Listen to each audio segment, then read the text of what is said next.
On today's show, we look back at the best comics in January.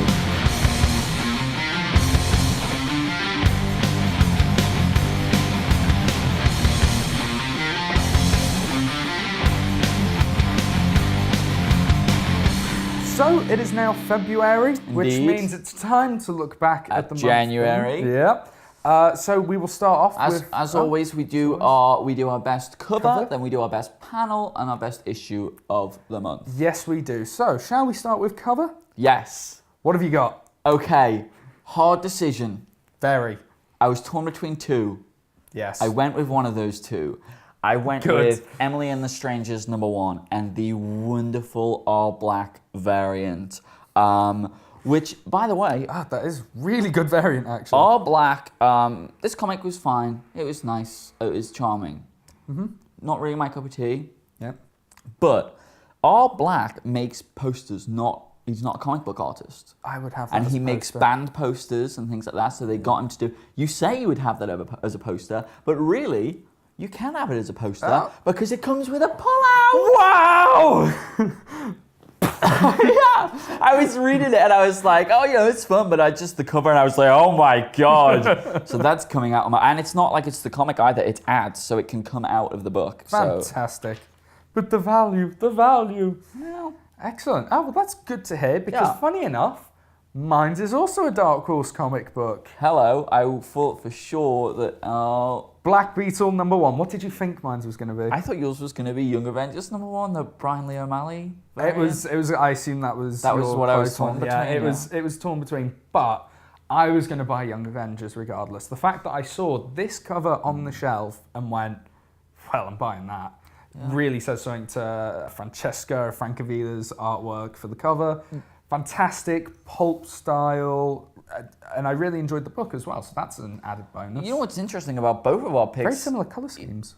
Very similar color schemes, and also the fact that, they're going for a pulp effect, so they have this really pulp style cover that isn't completely indicative of what's in the book in terms of the art style, but like the actual theme and the feel of it. Whereas similar with this, they got like the whole band poster thing. So that's interesting. I very much enjoyed that book, and I thought a fantastic cover. So definitely my favourite of the month. Lovely.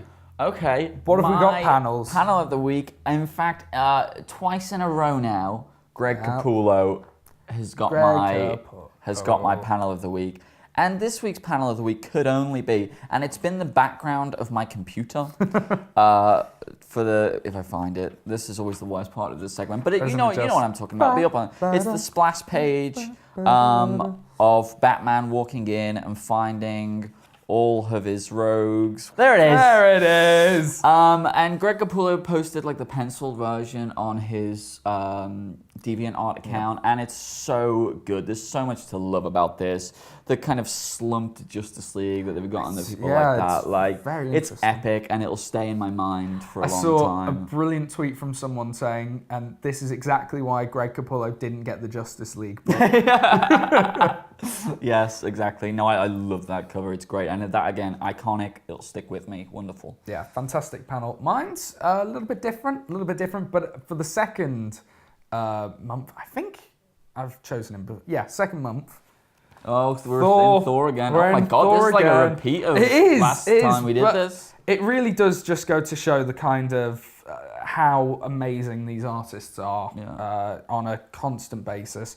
And for me, it's the panel where Thor has finally been beaten, Old Man Thor, and that he's taken back to his throne room and just left. And he's slumped there, just shouting, "Come back here and kill me." Yeah. There's just something about his posture and this kind of, oh my God, why aren't I dead yet? That it's quite funny as well in a panel, and emotional, and just fantastic.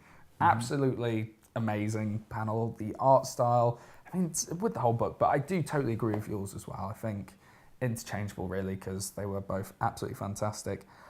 I get the feeling we can probably draw this at the same time for best comic. Yeah? I get the feeling, so should we do it on 3? 3, 2, 1. Yay! There it is. I almost don't feel bad now that I didn't give Brian Lee O'Malley best cover. Yeah.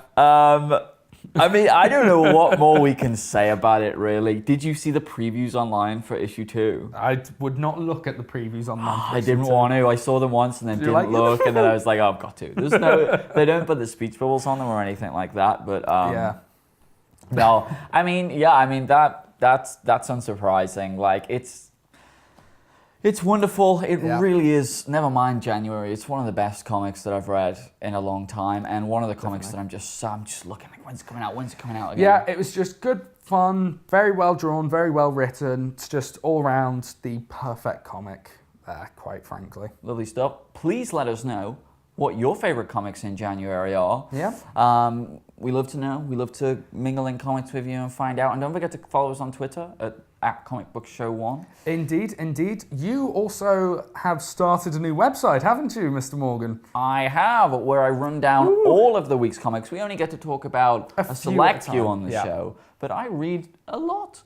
So if you go to casualrobot.com, that is my website, and you'll find rundowns, and they come out basically just after your comics come out, so you can find out instantly what to pick up next week. Indeed, indeed. And I also have a little announcement that I haven't told Dan here about.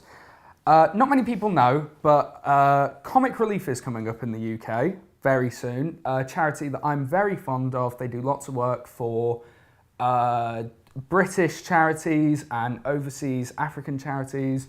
Fantastic. And I love the use of charity through comedy and through humour and things like that.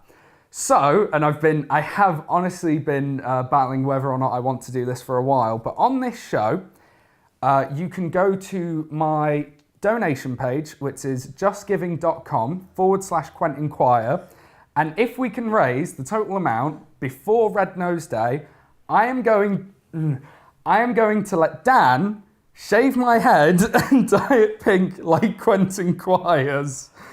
Oh, wow!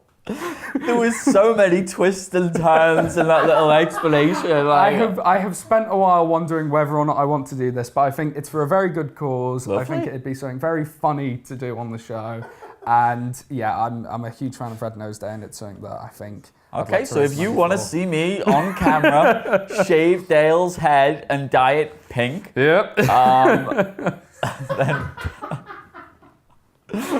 I did not think this is where this episode was going to go. No, throw in my surprises and my twists. Okay, lovely. All those links are in the description. Get yourselves busy, and we will see you next week.